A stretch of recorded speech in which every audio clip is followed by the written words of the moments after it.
SSM's Wednesday Global Africa program brings to you our news stories, exclusive reporting, and SSM perspectives on the day's top news. Plus, the inside scoop on Africa's most important developing stories. Join us on Wednesdays, 11 a.m. West African time.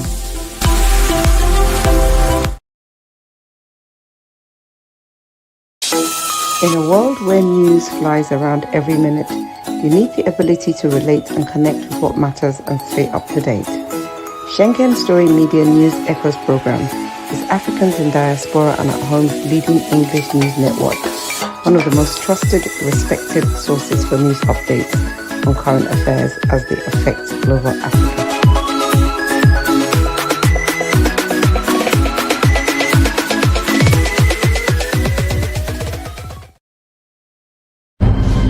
To know ADC, you see a handshake, a symbol that stands for belief, passion, ideas and creativity, service with integrity, confidence and commitment. We are the definition of democracy, your party, for you and by you. Every life is important, every right is respected. We promote friendship, cooperation and collaboration. We believe that when we work together, we make great things happen. With love and respect, we shake hands. Yes, we shake hands. Therefore, we say, ADC arise, ADC arise, AD&C arise and shine. This message is endorsed by ADC 7th Zone, ADC-DN. African Democratic Congress, Diaspora Nigerians, Diaspora Network.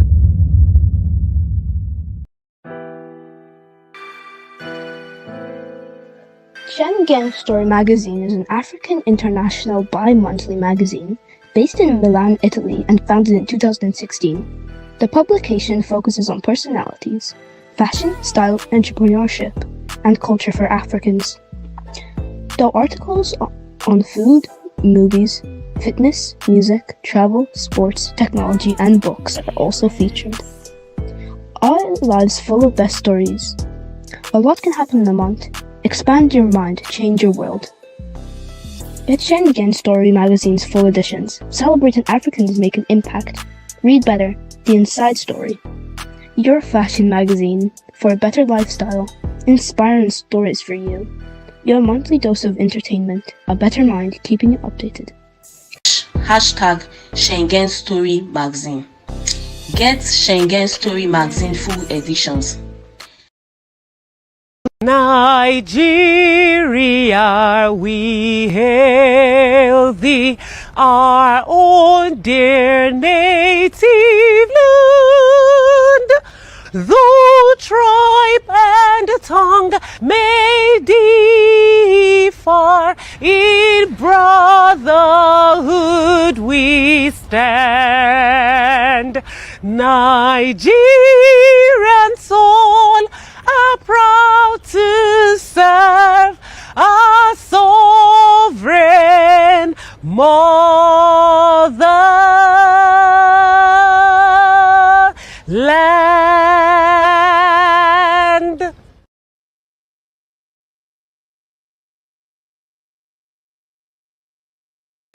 You are welcome, viewers around the world. This is a special edition of SSM Wednesday Global Africa Updates. I am here in the studio in Milan. My name is McGovern Iweduan, and we're so excited to have the last day of the year 2025. With me is, who's next to me here? Who's next to me? Yeah. Go ahead. Good morning. Good morning, my dear brother. My name is Dr. Olufemi Obakaran William, all the way from Nigeria, the Embassy of Nigeria, Nigeria Embassy, United Kingdom. That's my private residence. Okay. The extension of Nigerian Embassy. Yes. And you are one real patriotic Nigerian. You need to be an ambassadorial residence. You need to be staying at the residence there. Yes. You're welcome, Dr. Femi. Dr. Femi, it's a beautiful one today because this is the last day of the month, of the year, and the year 2025. So we're excited here. I don't know how excited you guys are there, but we know 2026 is going to be one wonderful year in mankind's history. Is that not so? What do you look forward to in 2026? Definitely. I look forward to a year of new challenges, a year of new begin, a new dawn in politics, a new dawn, a new dawn in safety and security, a new dawn in economic situations and circumstances, and a new dawn in patriotism for Nigeria. And you know, 2026 will be that preparatory year entering 2027 for our politics, and it's going to be one hell of a political year for Nigeria. Is APC ready? Are parties ready? Log it head on with APC. Is SDP ready? Is Labour ready? Is ADC ready?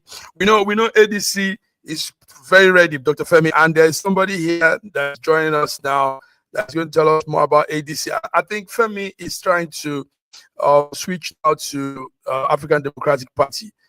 Viewers joining us from London, UK is the great man, the conveyor of the Sorosuke, Betanaka, my very good friend and brother, Dr. Femi. Femi, okay? Femi, it looks like you joined ADC last night. I can see you pushing it. You're so excited, jealous of. How are you, big man? How are you? I'm very fine. Live right now in Enugu, the heart of Indigo in Southeast. Of course, your beloved Peter Obi is declaring for the ADC, and we wish him every success in 2026. 2027 will be different though, so we'll see if he gets the ticket for the ADC, which I coin the Atiku Democratic Coalition. So if you think that Obi is going to win, let's wait and see. You will know that I said so here today, that Atiku is going to win the ticket for the ADC come the primary. Let's see how. I mean, we're entering one of the best moments of our lives in 2026. Real raw politicking will be going on. All right, gentlemen, we'll come to the Obi story because it's ongoing now. I'm getting all the memos and everything, as a party head here in Diaspora. But let's come to some news. Let me also say that Dr. Okay, there are very good responses to your appearance last time. You made some very pivotal statements, and it's echoing around. What we do now is we spread all the message around the world. And I tell you, on my Twitter handle, we have about 2,700 views on that. Some of those appearances you did. So let's keep this fire burning. You guys have it. Dr. Femi has it too. You guys have these very nice way of giving occurrences, news updates, and all of that. Let's keep it burning for Nigerians out here in the diaspora. All right, guys. New tax law takes effect January 1st as planned. Tinubu insists. It's me against you now. I have my reservation for that tax law, but what do you guys say? It's still going on. What will you say, Dr. Femi? Oba, what will you say? Start with you. Yeah, the issue of a tax law has already been put to bed. It's only people who are also pessimistic about issues. We're always talking about we want Nigeria to move forward. Each time we want to move Nigeria forward, some people start seeing negative side of it. Bola Ahmed Tinubu and this government is already taking every steps to go around this tax law. It's gone through 4 second reading. It's gone through the committee stages. It's gone through the town hall meetings and all this stuff. And it's going to be passed to law all of a sudden. Yeah, if there are challenges of the law, there are always what is called amendments to law. But for what we want to throw about 147 pages of law, throw it away just because we have one or two amendments to it, it shows the kind of mindset of those who want it out not to be passed. Now, there is no nation that moves forward, those nations that comes for accountability without a solid tax law. We don't have one. And that is the reason why we need to move Nigeria forward. This is moving Nigeria forward. I've told you before, how can someone be driving a 400 million naira car on the road and be paying 20,000 naira tax? This is ridiculous. We'll be charging civil servants, taking money from the source from them, and somebody driving a Lexus, and one idiot on social media jumping up and down, making millions from social media and wrecking a 100 million naira car on the road, and he's not paying any taxes. These are the kind of things we see in Nigeria. So this has to be put to. We're talking about this, and this, if you look at the law itself, is about taking from the rich and allowing the poor to really breathe.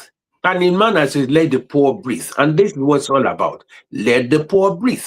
A lot of Nigerians are going to go tax-free, and the rich are going to be taxed. And you find that those who are really in the know in Nigeria that are shouting, go and check, they are the ones that this tax bracket is going to catch. And those are the multi-billionaires that don't pay nothing. And they are going to get to this bracket. And therefore, another thing that people don't understand is this: when you start paying taxes, you now have a right to ask, where is my money? And you know, there's always things in the past that say, oh, you have stolen government money. There's nothing like government money anymore. You have stolen my money. And therefore, accountability comes into governance, because you are stealing my money. I paid, you are stealing it. So it is not government money you are stealing anymore. You are stealing my money because I pay taxes. All right, let's come to the Better Niger Man. But for me, one issue that came up as a result of this whole thing, it is much of the pay the tax or don't pay the tax. It is the process to which it was being pulled out. The process of making it a constitutional law about the Gazette and all those stories. You know, when you have that kind of sham arrangement, that's where doubts and, you know, arguments comes in. Femi, let's see what you say. Tinubu insists tomorrow first, the tax law commences. What will you say now? My problem with the opposition is that they're always clutching at straws for any excuse to derail what should be good governance, and they politicize every single issue.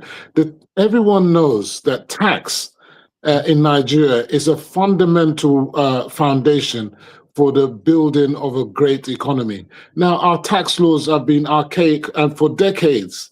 Now we've had the opportunity to change those laws.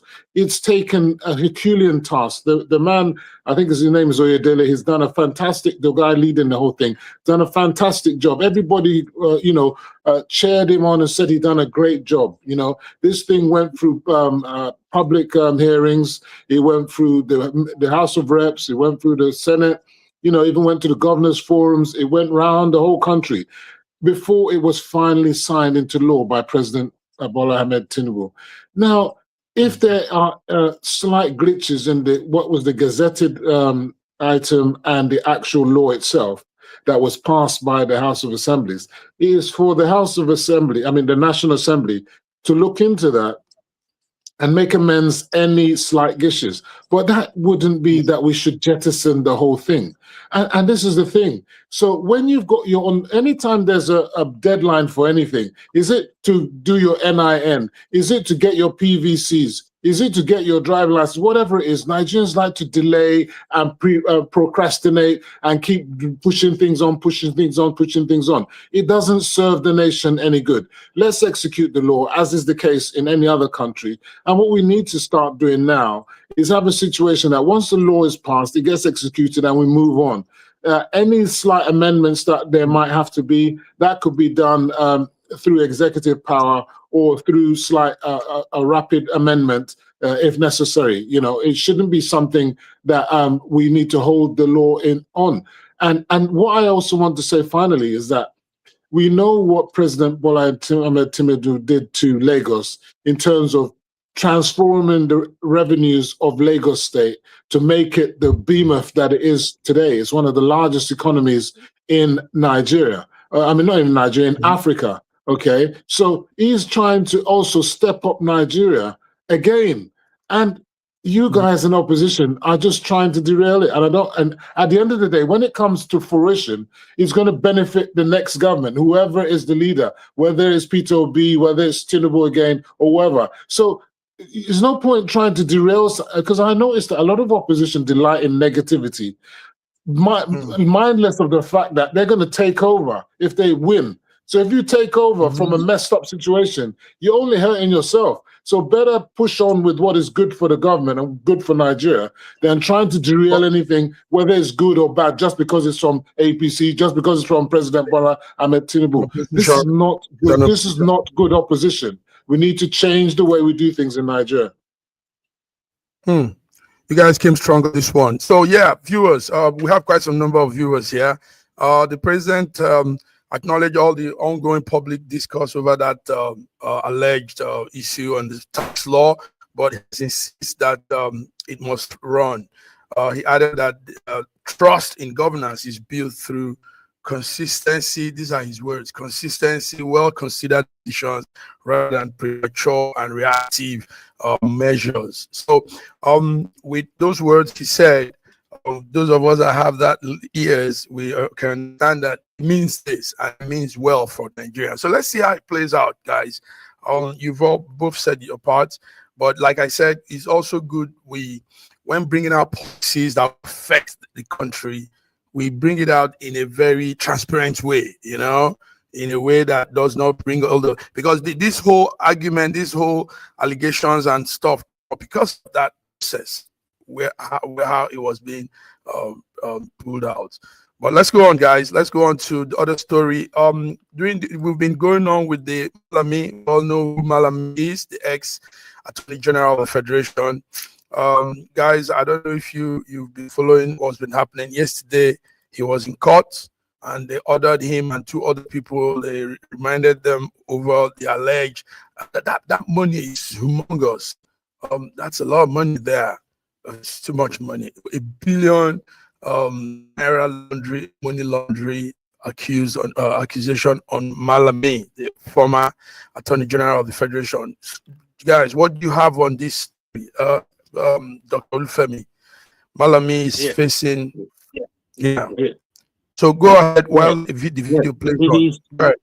It is important for us to identify when there is a national cause and a political cause.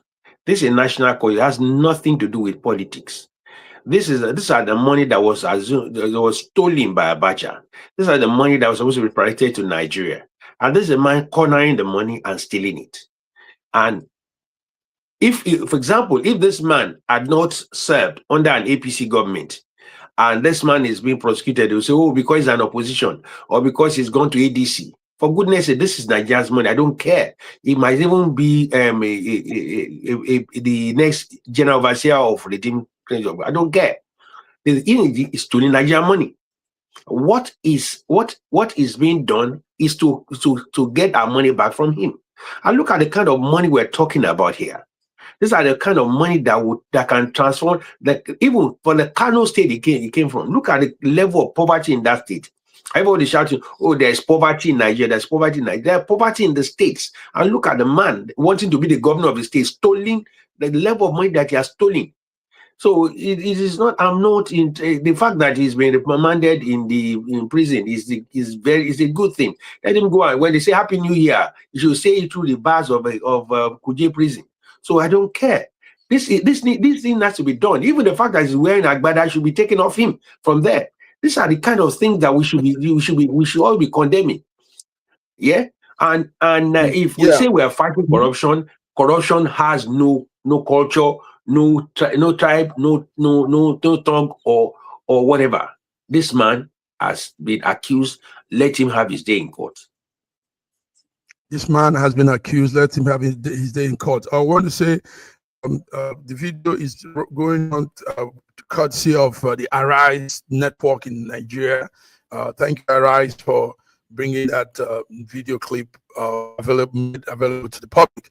So yes, Dr. Femi, okay, Malami is facing the same thing he did. I mean, these were similar things. He also tried to stop people back then. Remember when he was the Attorney General of the Federation? Now he's going to similar thing. Yeah. Why do we have this cycle of? Why do we? It's not just him anyway. There's plus his son Abubakar Abdulaziz Malami and an associate Asabe Bashar. These are people. Well, my view is quite simple. In Nigeria, we try, as I keep saying, the opposition tries to politicize everything and say that, because Malami is an ADC, that's why he's been prosecuted. I am with Doctor, so I say, look, if you are accused of any criminality, you should face the law. And what this shows is that the Tinubu government is fully in charge and prosecuting people where there's evidence of corruption. And these are two key players in the last APC government. So it's not a matter of PDP government or PDP people or whatever. These are former APC people, just like CBN Governor Emefiele, the hundreds of billions that he stole. Now the AGF, 18 billion. What you're looking at is this is the kind of how can I put it? Recklessness of these people that they thought maybe they could get away with it. They maybe thought they would be in government forever. They thought they could use that money to silence whoever, and they would just, be able to pay off whoever's in the FCC, pay off whoever's in government, and then they use their largesse to secure innocent verdicts. But the jury is still out. They're still innocent until proven guilty. But what I would like to say is that I give my hat off to the judge who's made sure that the bail was not granted. But I think that bail, even if they go back, on the I think it's the 2nd of January or whenever it is, they're going back to court again. These kind of, just like Emefiele is not given bail, AGF should not be given bail, because you know what? He's a person of significant importance in the government. He has significant influence and he can tamper with evidence. So, and the amount of money that he has amassed would make a big danger he'll be able to do whatever he wants to secure his innocence. So he should be stayed in prison whilst the trial goes on. Sean Puff Combs, he tried to, get off on bail, but they didn't allow him. They said, no, you tamper with evidence, and there's evidence to show that you were tampering with evidence. We're not going to release you. You stay there. And, if you're found guilty, well, any time served will be deducted for you. And if found innocent, then, of course, you can go to court and claim for compensation, like what people who thought other people who went to court to claim compensation. You get compensation if you're found innocent, of course. Illegal arrest and all that, you can claim, can get your compensation. But if you're found guilty, you're not going to get any compensation. What you do get is times off for the time that you spent in. So if they gave you 10 years and you spent 2 years on remand, you'll only do 8 years or and so on. So at the end of the day, the way I see it now, this guy needs to, come up clean and come out, and we need to see his day in court. And let's hear what he's got to say about these allegations. And they shouldn't allow him any form of bail. None of those people should be given bail, because they will tamper with evidence. And what you find in most corruption cases in Nigeria, it goes on forever. And at the end of the day, they're being found not guilty. Guess why? Because they compromised officials, compromised evidence. We should not allow that to happen in this case. Compromise officials, compromise evidence. The justice there is Emeka Nweti, and yes, I think January the 2nd they'll be back in court to hear. They'll be back for bail hearing actually, bail No bail hearing. should So be granted. maybe No bail should be granted. The gravity, let's the go gravity of forward. the gravity of the offences are so high, and the fact that it can influence and tamper with evidence and persons and witnesses, you should not be allowed to go on any kind of bail. I agree with Femi. You agree with Femi too? Okay, yes, but truly, I mean, if we're to start dealing with the corruption, they say we have a major part in. We need to begin with the top people that have held this very strategic. He was the number one. He was the number one prosecuting officer of the nation. If that isn't the top, I don't know what else is. The CBN governor was the number one money man. If those aren't the top, I don't know what is. Don't defend him because he's an ADC man, because that would be ridiculous. He needs to stay on remand until the case is fully adjudicated. Stay on remand until the case is fully adjudicated. So, yeah, that's it. You guys said that too. But let's do a small one before we go on the short break.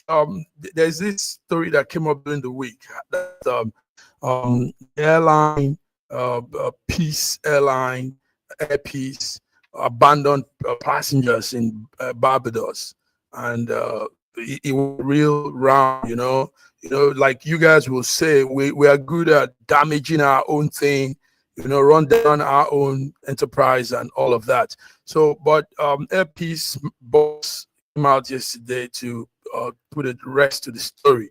He said they didn't abandon those passengers in Barbados. Rather, visa issues caused delay. It was a delay anyway. And let's talk about businesses, Nigerian businesses that are becoming global, and the hindrances they face. Dr. May, Epis is trying to pull some heavy strings. He's trying to go beyond boundaries and all of that, but there are still hiccups. What will you say about the whole thing? I think they need to do damage control. That is why they are out there now to try and do that. And there are many ways that damage control can be done. They can decide to give all the passengers involved free tickets for their next travel and all the stuff, not to douse this situation. It is not about denying what is obvious. So if it is the situation, I am not in the know of the true nitty-gritty or exact know or what this happened, but there's ways of controlling this. Delta Airline was overbooked in the the December rush. It offered passengers over about $2,000 to defer their flights and hotel accommodation just to control that situation. They could do that as well. There are so many ways. Or if I have done that, I've had that situation with Virgin Atlantic before. I was supposed to leave Lagos, and they asked anybody that wants to defer, and they gave us free tickets, open ticket for a whole year, and they put on a hotel for 2 nights. So all expenses paid. I've had that before in Virgin, and they could do that instead of just argue whether it is up or right. Just go there, do the correct food, do the damage control, and then get on. Mistakes happen, situations happen like that. It can happen anytime. But then just do the damage control instead of just arguing about, because sometimes in Nigeria, something about ours are businesses, when things are gone wrong, instead of just put our hand, it's gone wrong, we can control it. We start arguing and start trying to make excuses for it. And that is not how to go about this. It's not peculiar to Peace. Yeah. It's not peculiar to Air Peace. It happens to other airlines. Okay, so well. what you were saying was, according to the Air Peace, said there's a routine pre-departure profiling that was happening at the national airport, Muritala Airport, and that revealed that some passengers in the plane lacked the required transit visa to travel through Antigua and some other destination. I think Jamaica, Trinidad and Tobago, and all of that. So that now affected the other passengers, because the other passengers had to now wait with these people and all of that. So anyway, said there's a refund, like you said, damage control. There's a refund of tickets that they're arranging, and some other plans are on way. Dr. Femi, Femi, okay, what will you say? Peace and all of this situation in Yeah, Barbados. Yeah, this is a bit of a mess up for Air Peace, and they've got to do damage control. Just looking at it, the flight was due to be, people bought tickets from Lagos to Kingston, and then when they got to the airport, they were told they were going to Barbados. But they should have explained or confirmed to them that there will be a link flight from Barbados to Kingston. And if there wasn't one, I don't think I, as a passenger, would want to get on that plane. Because if my final destination was Kingston, Jamaica, and then I'm only seeing, I'm going to Barbados, and I'm not seeing a follow-up going to Kingston, now I'm not going to get on that plane. Because, you know, with countries, if you don't have visa for their country and all this kind of stuff, things can become a bit messy. So who knows what the stuff is. And I don't know whether there's, you know, like you have I think even in fact in West Africa now, we need to look into having an ECOWAS visa now. We need to have a single visa possibly for the whole of ECOWAS. And also, I think in the West African, in the Caribbean too, they ought to look at having a single visa to go to Caribbean countries. So then you wouldn't have this kind of mess up situation. But until then, the fault is with Air Peace, because if you booked flights to go to Kingston and you end up going to Barbados, I mean, this is a completely different country. You need to follow up with another flight from there to Kingston. Yeah. All right, guys, we'll go on the short break. But before we go on that short break, let's just put it to the viewers, since we have so many listening. On Friday, I don't know if you guys will be available. What we're doing is a recap of the whole year.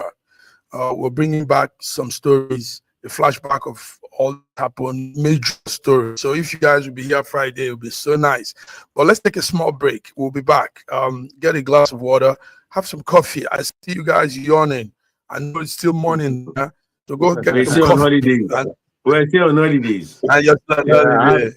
All right, guys. I had a little get together yesterday, so yeah. Okay, so that's why you're yawning. All right, guys. See you on the other side. Thank you. Nigeria, we hail thee, our own dear native land. Though tribe and tongue may differ, in brotherhood we stand. Nigerian soul are proud to serve our sovereign motherland. This country has some of the most extraordinary culinary diversity in the world. I'm talking about Nigeria. This first dish is amala abula, made popular by the Yoruba people in southwest Nigeria. It starts with amala made from dried yam and then is covered in a variety of soups. Next we have ofe nsala, a white soup that is synonymous with the Igbo people of southeastern Nigeria. It goes best with fufu, or akbo as the Igbos call it. Next we have suya, the most well-known food of the Hausa and Fulani people of northern Nigeria. Meat is covered in a peanut-based powder called yaji and cooked over an open fire. This is banga and starch, a classic of the Urhobo people of Delta State. Lastly, we have onunu, a plantain-based swallow of the Izon people in south-south Nigeria. We are eating it with fisherman soup, popular throughout this whole region. And of course, we don't forget the jollof rice. This is popular everywhere in Nigeria. I think what makes Nigeria so great is the diversity of all the different people coming together. These beautiful ethnic groups living side by side, sharing culture and cuisine is what makes Nigeria such an amazing country to visit. Nigerians should be so proud of that cultural heritage, as there is so much more that unites than divides them. This is everything you need to marry a Nigerian girl. Her father gave me a list of 39 items which include a live goat. The first place I went was the bulk food market to gather the yam, palm oil, baskets of fruit, and dried fish known as eja osan. And it's not just one yam or liter of palm oil, I am buying large quantities. It was pouring rain and I rented boots to make it through the mud, but it is worth it to marry my beautiful bride. In Nigeria, they practice dowry for marriage, paid to the family. In the Yoruba culture, each item is symbolic and not really a payment to the family, but rather proving your worth to marry her. And prove it I did by next heading to the goat market, where I spoke with a house of men to find the meatiest goat. This is the one I picked, and surprisingly, the goat at only $40 is one of the cheapest items on the list. This can't be done in one day, so after the rain cleared, I went to Mushin Main Market to find the cola nut, both bitter and regular, the alligator pepper, the adzun, which specifically said I needed to buy plenty, and bottle of raw honey, which symbolizes that our marriage will be sweet. Next, I had to gather biscuits, bulk packs of different drinks, wine, and semen schnapps, as well as a suitcase full of new clothes for my fiance to prove I can provide for her in the marriage. And lastly, the marriage Bible, as God will always come first. It is possible to pay someone to buy these items, but for me, I wanted the experience myself. Finally, we brought all these items to the family home for the wedding day. It is not easy to marry a Yoruba girl, but my bride is strong, smart, loving, beautiful, and completely worth it. Here are 3 things that I absolutely loved about Nigeria. Number 1, I fit in. I fit in. Melanin, caramel, chocolate, mocha, whatever you may call it, I fit in, baby. I felt at home. I didn't feel out of place. I didn't feel like anybody was staring at me. Nobody was looking at me strange when I walked around in the stores. I mean, everybody was minding their own business. Number 2, the people. I mean, Nigerians are a vibe. The diverse culture, the different tribes, the different religions, the people are a vibe, okay? Whatever it is that you're looking for, they got it in Nigeria, okay? And they see you. They see you. They notice you. There's a sense of community. People care.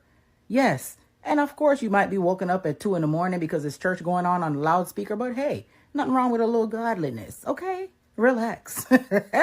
Number 3, I love that Nigerians are resilient. They are resilient.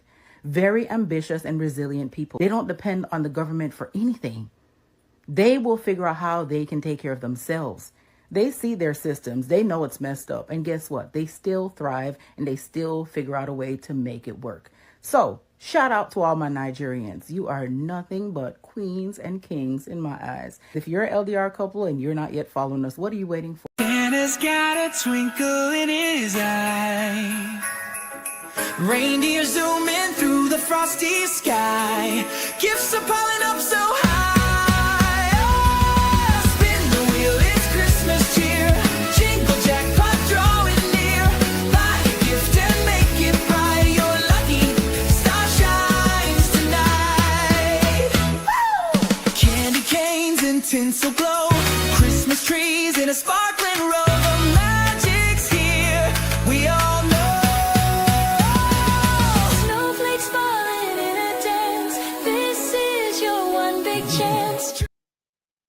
All right, welcome guys. Welcome back. Yeah. Femi, you weren't in that video. Why? You were supposed to be animated too, and that's you didn't include me there. You didn't. What AI cannot do does not exist. see the way Dr. Femi was dancing. Dr. Femi was dancing real nice, eh? And that was exactly how I think Dr. Femi dances too. You know, if it wasn't that it was in myself, I thought that was how I was dancing. I used to dance. All right, guys, welcome back. That was good. Let's look at some issues going on. In Delta State, we know Delta is where the crude oil and the Pratt crude, all of those crude thing happens. But they found that 22 illegal refining sites were doing businesses in Delta State. So suspects were arrested, and Nigerian troops went and dismantled all those illegal structures they were using and being tough. Guys, let's talk about this. It's an issue. I know a lot of times people want to do illegal things, and they don't know that this is like our shared resource. And when you go behind to do your own thing with this kind of resources, you're really breaking federal laws and rules. Dr. Femi, troops of the 6th Division of Nigerian Army that did a crackdown on oil theft in Niger Delta. What do you say about this? I think it's high time we begin to address issues like this as it should be addressed. Criminality and tapping on national assets or personal gain should be discouraged at all costs. These people have been doing this for decades, have been doing it for ages, and they come with money and flexing the money all over the place. And these are national assets. And this, you discourage at all costs. Whatever it is the army, the military is doing human job out there. And these guys will never stop doing it, because criminality, like I said, criminality does not have language, creed, or color. A criminal is a criminal. It's a criminal activity. It should be discouraged. Well done. Kudos to the Nigerian military for flushing these guys out. Dr. Femi, okay, what could be a permanent way of stopping this? I mean, we've had this, like Dr. Femi said, it's a regular occurrence, right? At the Niger Delta, illegal bunkering, illegal refinery, illegal, every kind of illegal things happening there. I'll tell you, it's very difficult to end it in, really, but the only way that it will really truly end is when it's not profitable to do such a thing. So as the price of petroleum begins to fall, I mean, with the Dangote and the competitiveness, when you've got enough of the product in circulation, if it becomes just not economical to do what they're doing, then they won't do it. That's the easiest way, because otherwise, if it's economical and it makes sense to them and they can get away with it, they'll keep on doing it. So, you can't, and the problem is individual greed, individual criminality is in every country, is in every tribe, is in every religion. It's not exclusive to Nigeria. People are doing things like that here in the UK. They have a special petroleum which is used specifically for agricultural purposes. It hasn't even got a dyed color. But if you use it in your car, or in your vehicle, it's a kind of diesel, it's agro diesel. But if you use it in your car, it's illegal. But people are doing. I mean, in your vehicles, people are using it. They're selling it illegally. So there's no country that doesn't have illegal activities. What is if it becomes uneconomical to do it, then people won't do it anymore. Economical to do it, but also take note that ours is really out of control. You even have some group of elites, politicians involved also in bunkering and some of these things. When you deep in this new crackdown, you see that it's some power men that are probably the real owners of those refineries. There's so many ungoverned places in Nigeria. People talk about the north as ungoverned, but lots of the creeks and the delta is ungoverned. How do you get there? How do you, the transport into the creeks, in the middle of nowhere? It's very difficult to track down all these people all over the place doing all the stuff, You got, like, they're doing reconnaissance in the north. They have to do reconnaissance, continuous reconnaissance in the south, and obviously you may, if not because of the nature of the stuff, they can't just bomb them out into space, because if they bomb them, the place will ignite and it will be a problem. So if it was a simple thing of send drones and bomb them out to smithereens, then but it will create an economical disaster, environmental disaster. So it's quite difficult to solve that problem, and it means boots on ground, people in ships and boats, interdicting them. But that takes time and money and effort. You understand? So you can't be in every place at the same time. And people think that Nigeria has an inexhaustible amount of money for defense. You can't have an inexhaustible amount of. How many ships are you going to have? How many gunboats are you going to have? How many Navy men are you going to have? That you're going to be able to stop millions of people or hundreds of thousands of people doing this thing? You can't. Our military isn't that big. We don't have a big military to meet every single challenge. Yes, you said that right. But Dr. Femi, I was also referring to some big guns behind some of these heinous crime. You have politicians behind this. At this time, we saw that there were different channels at the pipes that brings this people have different channels they've plugged in to the main source, the main grind, and everybody's just tapping and bunkering and doing their own stuff. So what about going for this head, going for those top guns? let me give you an example of what the knowledge I have of it. I have a niece who works with one of the top oil producing companies in Nigeria, a private oil producing company in Nigeria, oil exploiting company in Nigeria. He said what happened is this: they have to pay for the surveillance on their lines, which runs to thousands of miles. I said what happened is this: the locals, they have what they do is they tap into the pipeline, they bust it, and they have sophisticated machinery to key into those pipes and then begin to siphon them. What happened is this: they are local big men who have, maybe some will have political backing, some will have money bags behind them. They tap into this one, and the machinery they have is sophisticated to the extent that how this gets into the country, they don't know. And that's what they do is that what they do is they bought the pipe.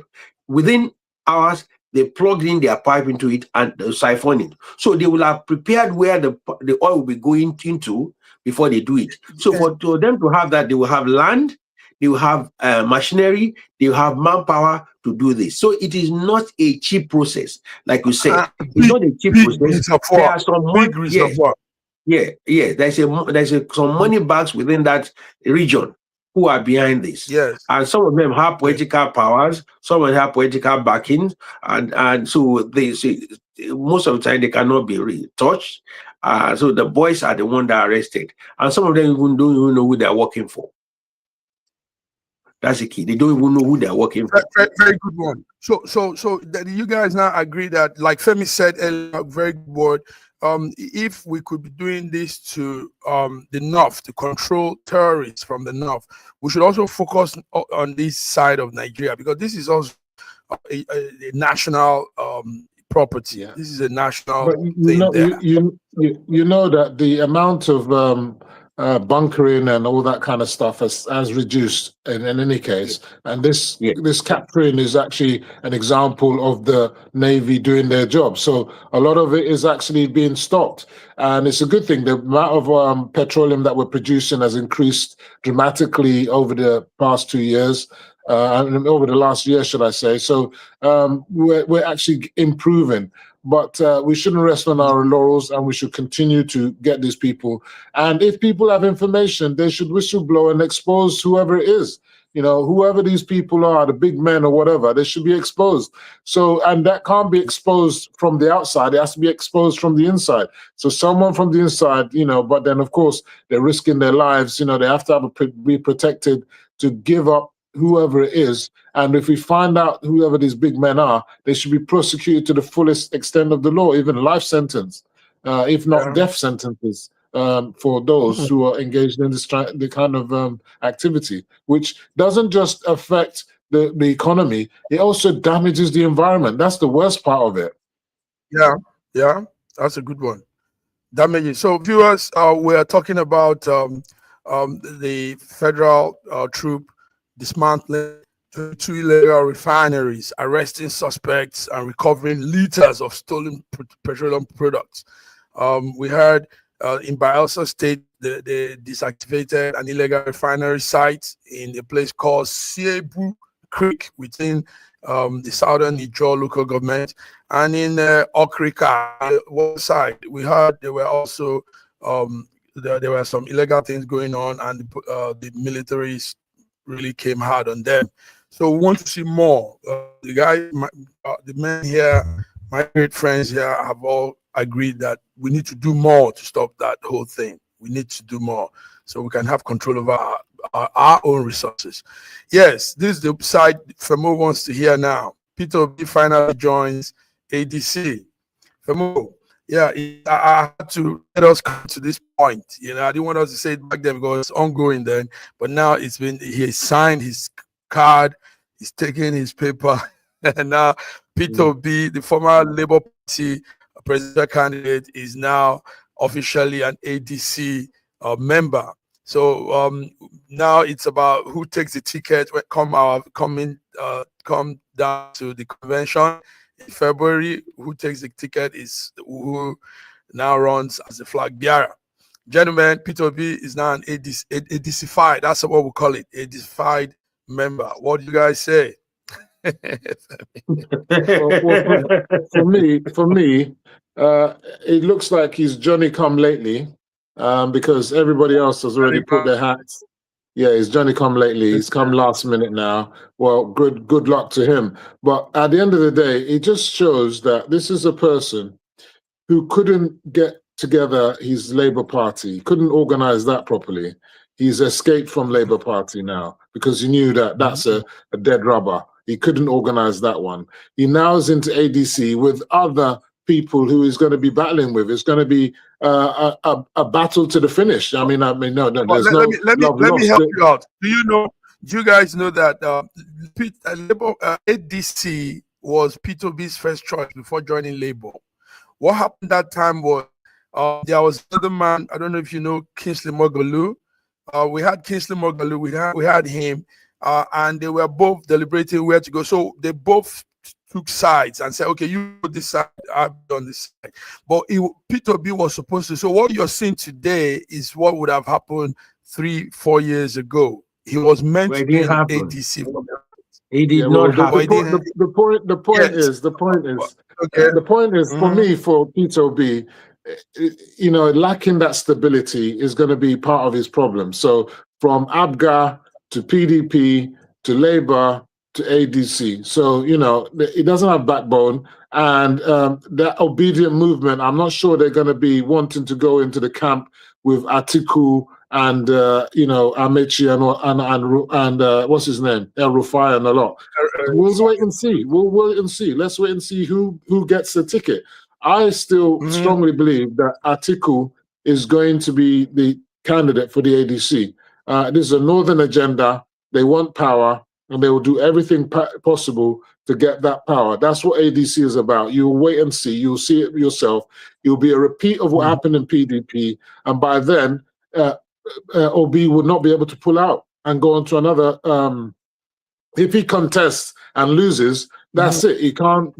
You'll have to follow and support whoever the candidate is. So I wish him well. Maybe he might emerge as the candidate, and then we'll see if ADC will get the momentum that it's lacked since it was launched or relaunched, should I say? So maybe now Obi's fully involved. The ADC may be able to get some momentum, but I doubt if any governors is going to be jumping into ADC right now. So let's see what happens. And like some people say, they don't need governors. A governor is just a single vote, so it doesn't matter. But let's wait and see.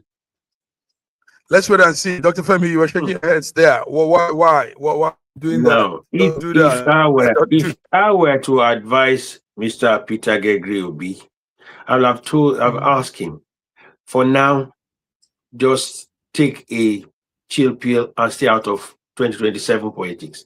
What he's done today, he has just nailed his political coffin. Seriously, he's just nailed his political coffin. I'm sure about 50% of his obedient will never go with him to ADC. Will never. Tell me, how will they campaign of a so-called better candidate with the likes of Atiku, El Rufai, Rotimi Amechi in the same boat, and they want to now flush out a government that is paying school fees, that is dealing with insecurity, that is signed a new tax law, that is dealt with subsidy, that is making the Lagos-Calabar highway, and all the things they're doing now, and they want to go back to the group for the political parties of those who ruined Nigeria, and they want to go and join him. And the so-called I'm better than Mr. so-called saint is now team up with them to it's just ridiculous. This man is so desperate.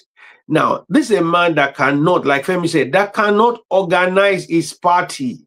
He went into Labour Party was a solid standing party on its own until Obi came into it. Today, he's messed up that party, he's left. He was in ABGA. When he was leaving ABGA, he was in crisis. When he left ABGA, they have to reorganize themselves to a party that can say, That guy. He was even supporting an opposition candidate against the Abga candidate when he was leaving Abga in Anambra. He was supporting a PDP candidate in. So leave that now. He's gone to PDP. In PDP, he couldn't get things going. He left. He left PDP. He's gone to Labour Party. Labour Party has a governor in the state. They have members of the assembly. They have national. They had a platform to build onto. Now, for him to manage that party, put people in, sit people down, organize a political party as a force to be reckoned with Nigeria. What did they do? Even the leaders were accusing him of anti-party activities because he was undermining them. The likes of what's this one that covers her head, who was not a card-carrying member of the Labour Party. All of a sudden, Aisha. Yes, was managing the money. He's not an officer of the party. Was managing the finances of a party that she is not an officer of. So this is a kind of illegality the man works with. All of a sudden now he's going to ADC. Do you want to tell me that we tell Atiku to sit down? He wants to talk. Or you want to tell El-Rufai Aregbesola that he wants to talk? They should sit down. They will mess him up. That's why I said he has just gone. He has just signed today. He signed his political death certificate, because after this, I don't know where it's going to go to. You are talking about he wants to contest against a party that has about 30 governors now, about 29 or 30 governors now, and they don't have. Can I just ask? I just want to ask the ADC man: is Governor OT going to join the ADC along with Peter Obi? Well, as I did today, he said no. But I think he might, because that tells you everything. You guys are making an error. The crisis in LP wasn't Peter Obi's fault. He had nothing to do with Peter Obi. It was even APC mole.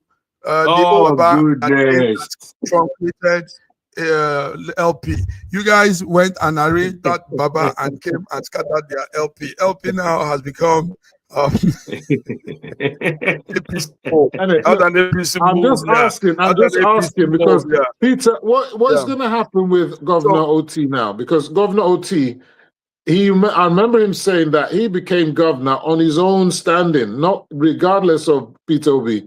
He says he stood alone. So I'm not sure he's going to be ready to join the ADC.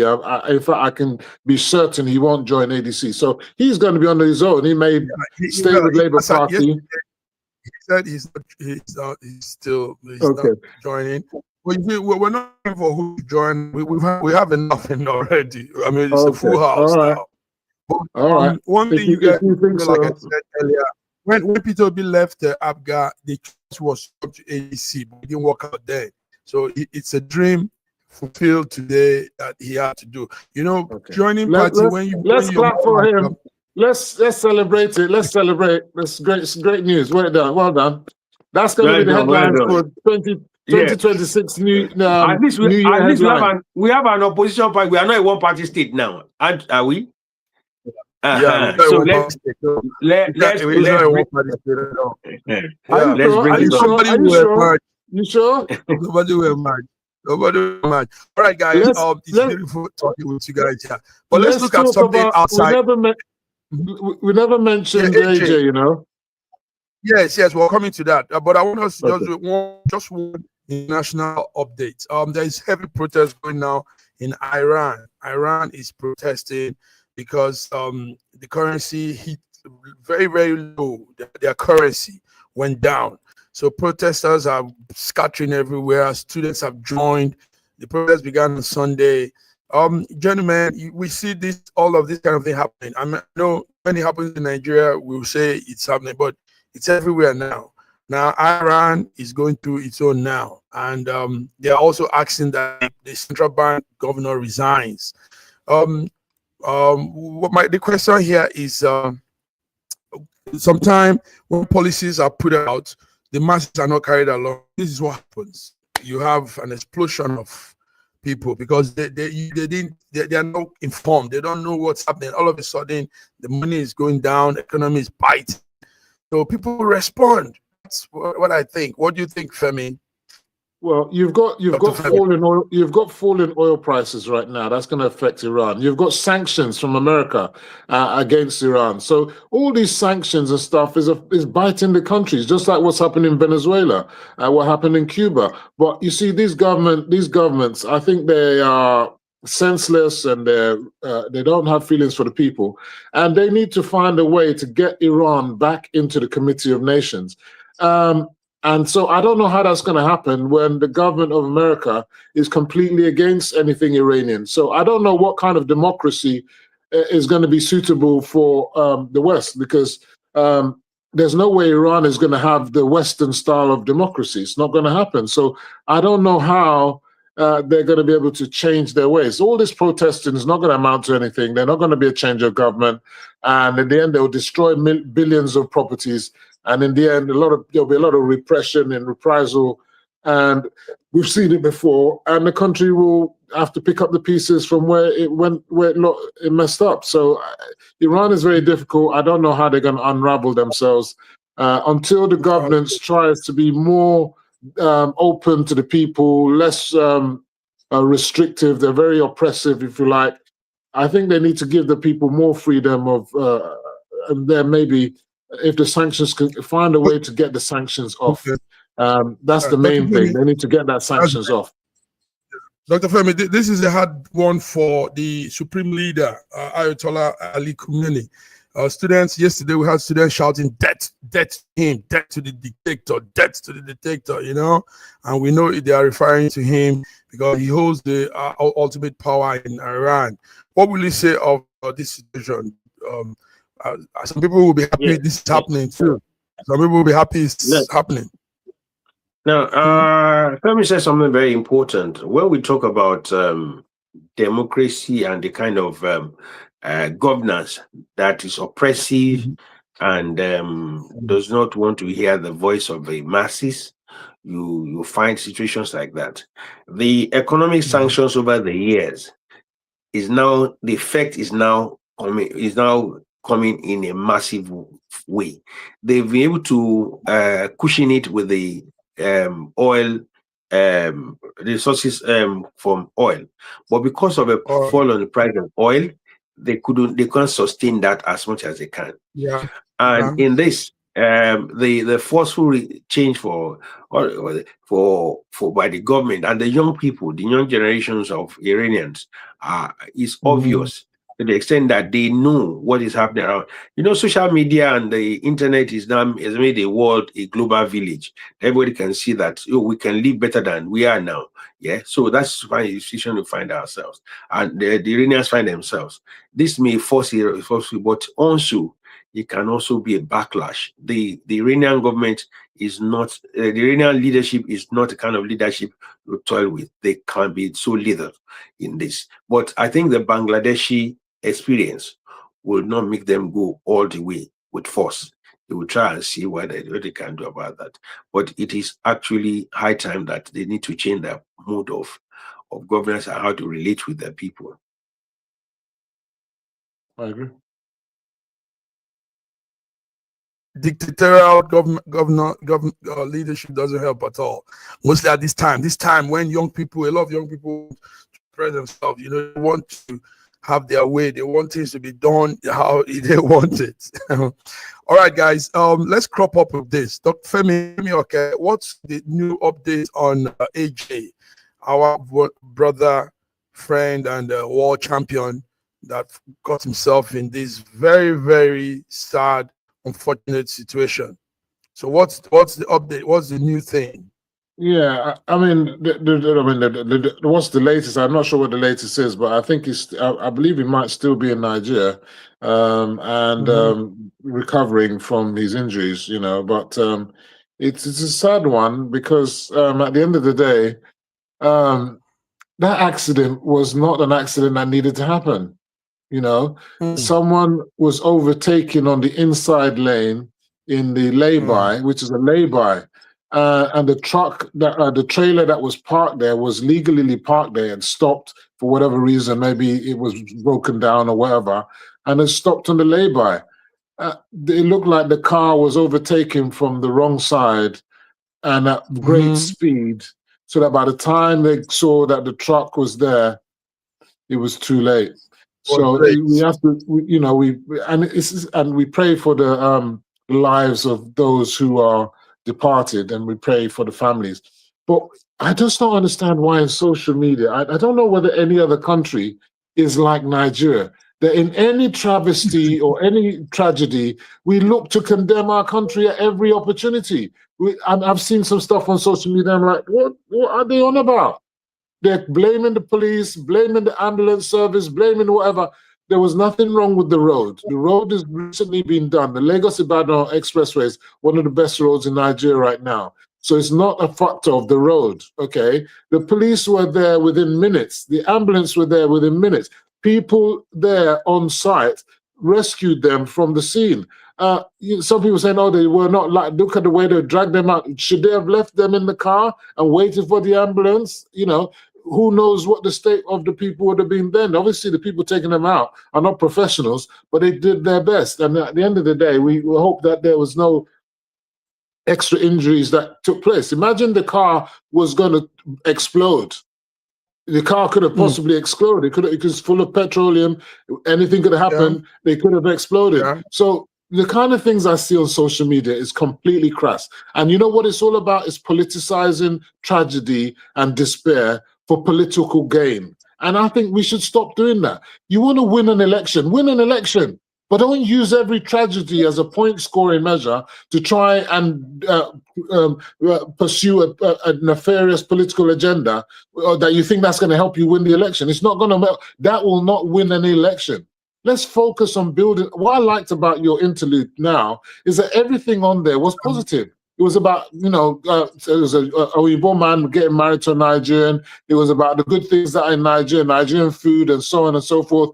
Let's celebrate Nigeria. Even when we talk about dirty December, people will find something negative to talk about. It looks, and I read what Reno Omokri said, is that some people just delight in negative media. And they feel that by pushing negative media, that's going to help them win 2027. I have news for you, that policy is not going to work. That it will not work, because if you try to bastardize Nigeria for victory, it will not work. It's not going to work. Focus on policies, focus on what you're going to do that's going to be different and how you can make Nigeria better, not on old people's tragedies and turn it into a mockery of the nation so that other countries will be laughing at us. Why should we do that to ourselves? Exactly. Good one. I stand with Femi on this. What happened there was it was a tragedy, and also it was a fault of the driver. Nobody is talking about that. They're talking about it to find a way of it. People that rescued Anthony Joshua were government officials. There are LASMA and FRSC officials assisted by Nigerians. When issues like that happen in Nigeria, Nigerians don't care what color, creed you are from. Nigerians will come there and support. And that's what happened. The vehicle in which they traveled, they took him to hospital, was an official police vehicle. Listen, go and check how many minutes it took the police to get to where Diana had an accident, and compare that to what happened to Anthony Joshua. People died in the accident that killed Diana and Dodi. Dodi and the driver died on the spot. Nobody is running France down. Nobody is running the French government down. Nobody is running the French police or anything down. But in Nigeria, like Femi said, they just want to turn anything political. Or Nigeria happened to Anthony Joshua. For goodness sake, Anthony Joshua was taken to the hospital. And I also heard in news this morning, somebody was putting there, he's been flown out of Nigeria. He doesn't want Nigerian doctors. So the person should just shut up. This thing should stop this nonsense. Anthony Joshua is still in Nigeria in a private hospital being treated. He's not being flown out of anywhere. His family has come out to say he's still in Nigeria being treated in a private hospital, and they want their privacy. And for goodness sake, some people are saying that, Anthony Joshua said no Nigerian doctor should touch him. Where did they get that from? They just want to run the country down. Where did they get that information from? But the essence for you guys is to know people are like this. This is how the world is. It's also all over in Nigeria. The Americans are like this. Even the Nigerians, British are like no. Let me tell you. Let me tell you, man. Let me tell you something. Americans are worse. That's not true. That's not true. Position in America is worse. No. Let me just say the difference is if they condemn Donald Trump for whatever his words and actions, that's a different thing entirely. They're not condemning their country for every incident that happens, or because look at what happened in Las Vegas where the fire raged everywhere. They're not condemning America for that. So, but if it was Nigeria, we'll condemn. Oh, if there's a flood, the government is useless. If a natural disaster is now the government's fault. I mean, this is kind of pathetic what we do in Nigeria to ourselves, and we need to move beyond this kind of hate kind of. Well, you know why? And I believe it's just for those who are not in Yeah. government. That's their thing. They feast on negative news.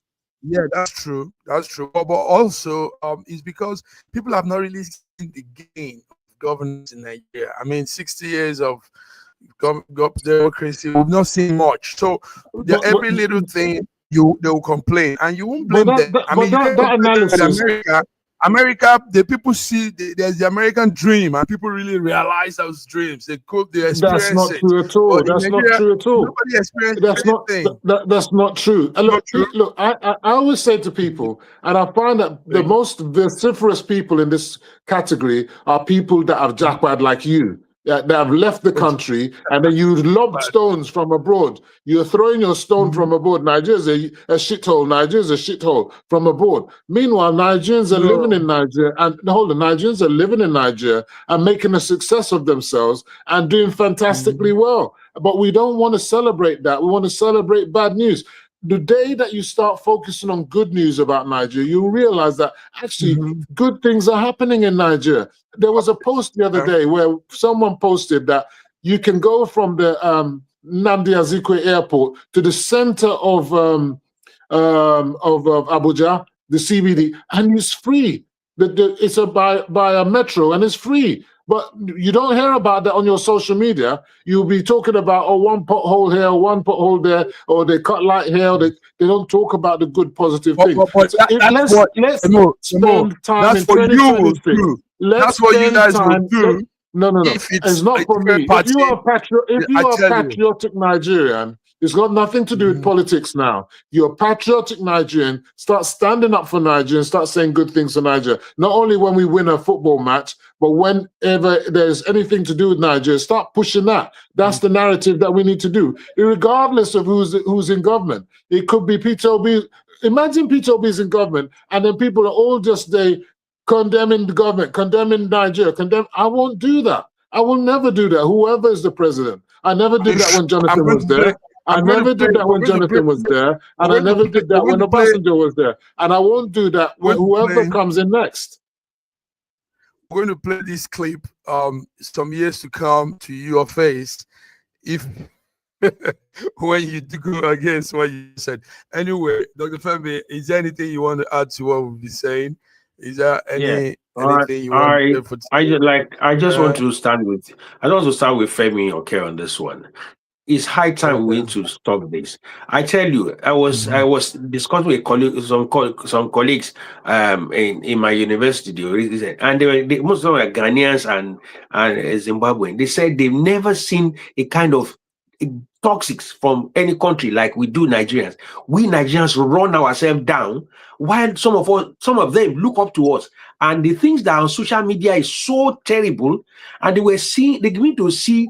They saw images of Nigeria that they've never seen before. But on social media, we will not see them celebrating that. Nigeria will be looking for negative news. And I said that, you know what? Some people sell negative news. That's what they are. There's a young man on national. I will not glorify his name on this one. He goes on national television every day to churn out rubbish. Even when his colleagues are looking at positive things, he wants to spin it around. And because if he starts saying the right thing, he will not be popular anymore. So what he uses that is to hype himself, is to take negative things. You'll find people like that. Negative things is what sell. That what make them popular. That's what make them popular. Wow. but you guys came really hard this morning. It's fun. Anyway, what we do, you can spin it differently. You're free to spin it differently. No. What we do, listen to this. SSM is out to portray Nigeria in a good light. But you see, most times we really want the good news. We run with the good news first before any network. Take note that I have we have our intel on ground in Nigeria coded, so most times we get news first and we run with it. So but we also have to be objective. We have to be factual too. We have to be real. I mean, we can't be dreaming sometimes. And yes, we all want a good Nigeria, but sometimes let things also be well. Mark, before we go, please, I forgot to say this. Please, I want to commensurate with the families of Farouk and Shina for the loss of their young, wonderful men who had been supportive of our guy, AG, for all these years. They were childhood friends, they are friends who had grown up together, who had won and lost together, and they decided they were doing stuff, even they were doing to do some society stuff in Nigeria. And this young man has just been wasted by this careless driver. Instead of us, so we need to begin to look at that and begin to. And for now, I just want to wish them the fortitude to bear the loss of these young men. These young men are promising young men, and I pray that the Lord will give them eternal rest. Amen. And AJ himself to get over this as well. Yeah. In closing, go ahead. In closing, I would like to say that driver awareness courses and of the highway code and rules and regulations needs to be emphasized in Nigeria. I think the Federal Road Safety Corps needs to start talking about no overtaking on the inside. I mean, everyone in Nigeria, they overtake on the left, they overtake on the right, they do whatever they like, and that needs to stop. And it is that carelessness of overtaking on the inside that led to that accident. I think it should not happen. And it's a reckless driving, and even if not for the fact that the person died in the accident, he would have been maybe possibly subjected to a prosecution for reckless driving. He could have killed standers by. Pedestrians could have been killed by that maneuver. The driver survived. I thought he died too. Did he survive? Yeah, what I'm saying, pedestrians. Did the driver survive? Yeah, survived. Yeah, he and AJ. But AJ was still behind him. If the driver survived, he may have to face prosecution for reckless driving. If he was in this country or any other country, he would be facing prosecution for reckless driving. And I think he shouldn't get away with it for any reason in Nigeria. There's manslaughter charges as well for dangerous and reckless driving. That person, if he's still alive, needs to face the full weight of the law. Yes, I agree with you on that one. All right, guys. Hey, you guys, we went 20 minutes or more at it, but it's beautiful because you have a lot to say. I hope you'll be here Friday. Let's do some recap together. Let's go through January to just get some major highlights and run with them. Happy New Year to all our viewers. Happy New Year to all Nigerians. Happy New Year to Better Nigeria and my Sun Sea Farms and to SSM crew. We all doing a fantastic job in 2025, and may the Lord give us more power to do better in 2026. Yeah, same here. Happy New Year to the crew. Happy New Year to everyone. Happy New Year to my wife and my children who are always bear with me anytime I go online. Everybody has to go quiet at home when I'm there. So I just wish them all the best. And all Nigerians all over the world, especially those in Nigeria for 30 December. And I hope you enjoy yourself and be safe as well. Please don't drink, drive, don't speed, stay well and stay safe. Next year's 30 December is going to be better than this year. I'm sure about that. Amen. I also want to say Happy New Year to you guys. Dr. Femi Oba, Karen Wu, and Femi Oke. You guys have been awesome. I mean, take out your time to be here. You your best to bring your opinions, insight into news, and using your data. All of those things are sacrificed. Listen, we're doing this for our country. We are trying to make our country look good. I tell you, it's nothing to pull down Nigeria. We want the best for our country because that's a great country. So happy New Year to the Nigerians. Happy New Year to all our followers, our viewers. There are plans to get real better this next year, 2026. Like the theme of FEMO, Better Nigeria. We want to get better on the network. We all want a better Nigeria. Yeah, and guys will be smiling too. You guys will be smiling soon, I promise. So happy New Year to my daughter, Shauna, Ogechi, Joanne, my family in Dublin and in America, and all the best in 2026. All right, guys. See you on Friday. Bye. He's got a twinkle in his eye. Reindeer zooming through the frosty sky. Gifts are piling up so high. Oh, spin the wheel, it's Christmas cheer. Jingle jackpot drawing near. Buy a gift and make it bright. You're lucky, star shines tonight. Woo! Candy canes and tinsel glow. Christmas trees in a sparkling row. The magic's here, we all know. Snowflakes falling in a dance. This is your one big chance. Dreams come true. Just take a stand. We here in SSM wish all our listeners, viewers, followers, families, and friends a Merry Christmas holiday season and awesome New Year 2026.